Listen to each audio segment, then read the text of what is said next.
ದಾಳಿಯಿಂದ ಇರಾನ್ ನಾಯಕ ಖಮೇನಿಯ ಹತ್ಯೆಯಾಗಿದೆ.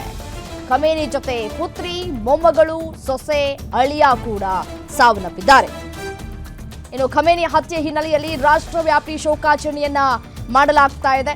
ಇರಾನ್ನಾದ್ಯಂತ 40 ದಿನ ಸಾರ್ವಜನಿಕ ಶೋಕಾಚರಣೆಯನ್ನ ನಡೆಸಲಾಗ್ತಾ ಇದೆ. ಇಸ್ಲಾಮಿಕ್ ಗಣರಾಜ್ಯದ ಭವಿಷ್ಯದ ಬಗ್ಗೆ ಅನಿಶ್ಚಿತತೆ. ಖಮೇನಿ ಸಾವನ್ನಪ್ತಾ ಇದ್ದಂತೆ ಜೋರಾಗ್ತಾ ಇದೆ ಉತ್ತರಾಧಿಕಾರಿಯ ಚರ್ಚೆ. ಇರಾನ್ ಮಾಧ್ಯಮಗಳಲ್ಲಿ ಉತ್ತರಾಧಿಕಾರಿ ಯಾರು ಅನ್ನುವಂತಹ ಚರ್ಚೆಗಳು ಕೂಡ ಇದೀಗ ಮುನ್ನೆಲೆಗೆ ಬರ್ತಾ ಇದೆ. ಪರ್ಯಾಯ ನಾಯಕನ ಸ್ಥಾನಕ್ಕೆ ಖಮೇನಿ ಪುತ್ರನ ಹೆಸರು ಕೂಡ ಮುನ್ನೆಲೆಗೆ ಬಂದಿದೆ. ಖಮೇನಿ ಎರಡನೇ ಪುತ್ರ ಮುಸ್ತಫಾ ಖಮೇನಿ ಹೆಸರು ಇದೀಗ ಮುನ್ನೆಲೆಗೆ ಬರ್ತಾ ಇದೆ. ಒಮ್ಮೆಲೆ ಇವರನ್ನ ಅಧ್ಯಕ್ಷರನ್ನಾಗಿ ಆಯ್ಕೆ ಮಾಡೋದಕ್ಕೆ ಒಪ್ಕೊಳ್ತಾರಾ ಅನ್ನೋದು ಒಂದ್ ಕಡೆ ಇರುವಂತಹ ಪ್ರಶ್ನೆ. ಬಟ್ ಆದ್ರೆ ಅಲ್ಲಿನ ಸ್ಥಿತಿಗತಿ ನೋಡ್ತಾ ಇದ್ರೆ ನಿಜಕ್ಕೂ ಈ ಬದಲಾವಣೆ ಈಗ ಅನಿವಾರ್ಯತೆಯೂ ಕೂಡ ಹೌದು. ಇರಾನ್ ಮೇಲೆ ಮಿಸೈಲ್ಗಳ ಸುರಿಮಳೆ ಯಾವ ರೀತಿಯಾಗಿ ಆಗ್ತಾ ಇದೆ ಅನ್ನೋದನ್ನ ಗಮನಿಸ್ತಾ ಇದ್ದೀರಿ.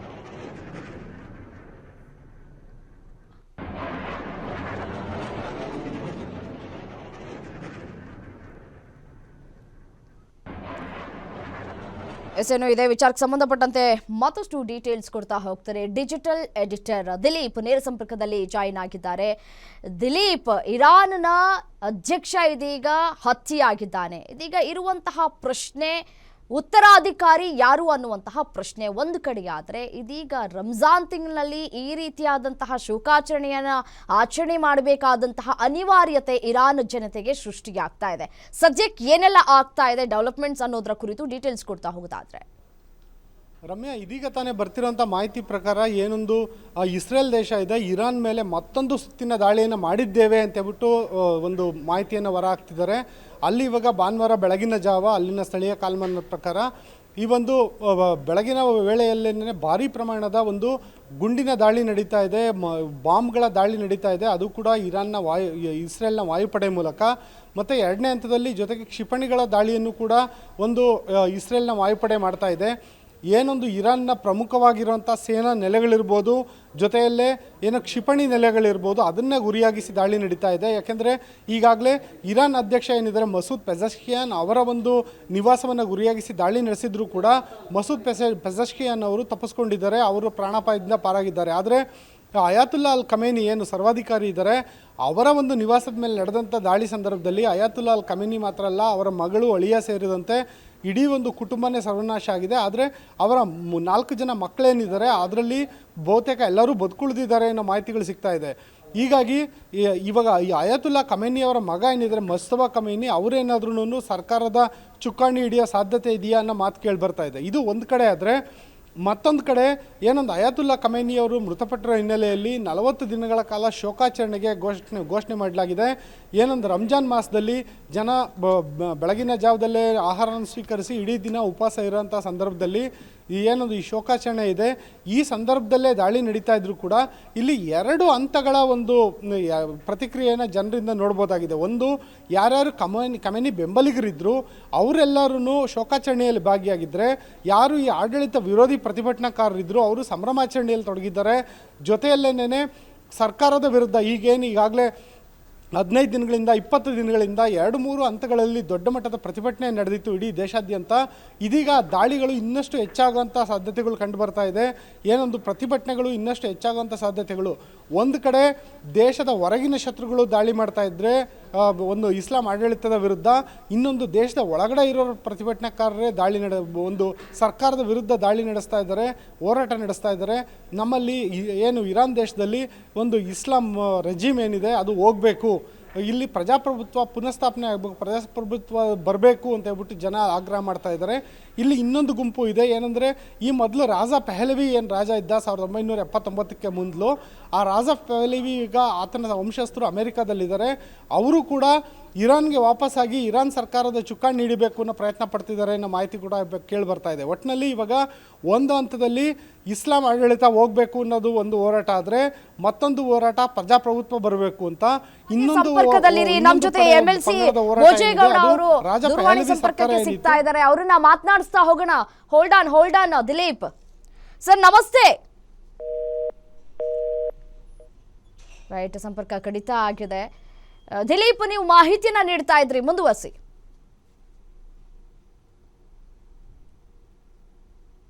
ವಾಯುನೆಲೆಗಳೆಲ್ಲ ಹೈ ಅಲರ್ಟ್ ಆಗಿದ್ದಾವೆ. ಆದರೆ ಇದುವರೆಗೂ ಅಂದರೆ ಈ ಅಯಾತುಲ್ಲಾ ಖಮೇನಿ ಮೃತಪಟ್ಟ ನಂತರ ಇದುವರೆಗೂ ಇರಾನ್ ಕಡೆಯಿಂದ ಯಾವುದೇ ರೀತಿಯ ಪ್ರತಿದಾಳಿಯ ಸೂಚನೆಗಳು ಕಂಡು ಬರ್ತಿಲ್ಲ. ಒಂದು ಹಂತದಲ್ಲಿ ಇರಾನ್ ಸರ್ಕಾರ ಇರ್ಬೋದು, ಇರಾನ್ ಸೇನೆ ಏನು IRGC ಇದೆ, ಇಸ್ಲಾಮಿಕ್ ರೆವಲ್ಯೂಷನ್ ಗಾರ್ಡ್ ಕಾರ್ಪ್ಸ್ ಅಂತ ಏನಿದೆ, ಆ ಒಂದು IRGC ಕೂಡ ಈಗ ಸದ್ಯದ ಮಟ್ಟಿಗೆ ಸ್ತಬ್ಧ ಆಗಿದೆಯಾ ಅನ್ನೋ ಪ್ರಶ್ನೆ ಕೇಳಿಬರ್ತಾ ಇದೆ. ಒಂದು ಹಂತದಲ್ಲೇನಾದರೂ ಇವರು ಹೊಸ ರೀತಿಯ ಕಾರ್ಯತಂತ್ರಗಳಿಗೆ ಮುಂದಾಗೋಂಥ ಚಾನ್ಸಸ್ ಇದೆಯಾ, ಅಥವಾ ರಷ್ಯಾ ಮತ್ತು ಚೀನಾದ ಏನಾದರೂ ಬೆಂಬಲವನ್ನು ಪಡೆಯುವಂಥ ಸಾಧ್ಯತೆ ಇದೆಯಾ ಅನ್ನೋದು ಕಂಡು ಬರ್ತಾ ಇದೆ. ಈ ಹಂತದಲ್ಲಿ ಸದ್ಯದ ಮಟ್ಟಿಗೆ ಒಂದು ರೀತಿಯಾದಂಥ ಪರಿಸ್ಥಿತಿ ಅಯೋಮಯ ಅಂತ ಹೇಳ್ಬೋದು. ಒಂದು ವೇಳೆ ಏನಾದರೂ ಅಯಾತುಲ್ಲಾ ಖಮೇನಿಯವರ ಸರ್ವಾಧಿಕಾರಿ ಏನಿದ್ದಾರೆ ಅವರ ಒಂದು ಉತ್ತರಾಧಿಕಾರಿ ಆದಷ್ಟು ಬೇಗ ನೇಮಕ ಆದರೆ ಆತ ಏನು ನಿರ್ಧಾರ ಕೈಗೊಳ್ತಾನೆ, ಜೊತೆಗೆ ಇರಾನ್ನ ಅಧ್ಯಕ್ಷರೇನು ಮಸೂದ್ ಪೆಜೆಶ್ಕಿಯಾನ್ ಇದ್ದಾರೆ, ಅವರೇನಾದರೂ ಹೊಸ ನಿರ್ಧಾರ ಕೈಗೊಳ್ತಾರಾ, ಈ ದಾಳಿಗಳನ್ನು ಏನಾದರೂ ಮತ್ತಷ್ಟು ಸಂಘಟಿಸ್ತಾರ ಅನ್ನೋದು ಇಲ್ಲಿ ಮೊದಲನೇ ಪ್ರಶ್ನೆ.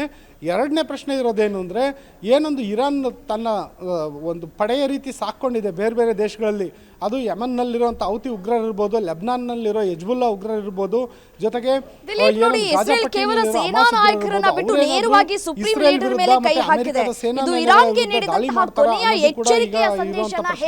ಜೊತೆಗೆ ಇರಾಕ್ನಲ್ಲಿ ಏನೊಂದು 2ರಿಂದ 3 ಉಗ್ರ ಸಂಘಟನೆಗಳನ್ನು ಕೂಡ ಇರಾನ್ ಸಾಕೊಂಡಿತ್ತು.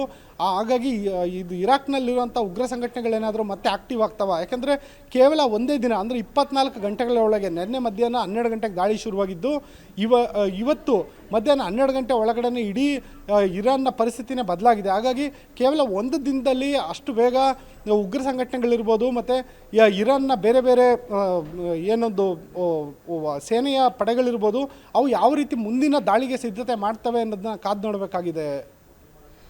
ಓಕೆ, ಈಗ ಇಸ್ರೇಲ್ ಕೇವಲ ಸೇನಾ ನಾಯಕರನ್ನ ಬಿಟ್ಟು ನೇರವಾಗಿ ಸುಪ್ರೀಂ ಲೀಡರ್ ಮೇಲೆ ಕೈ ಹಾಕಿದೆ.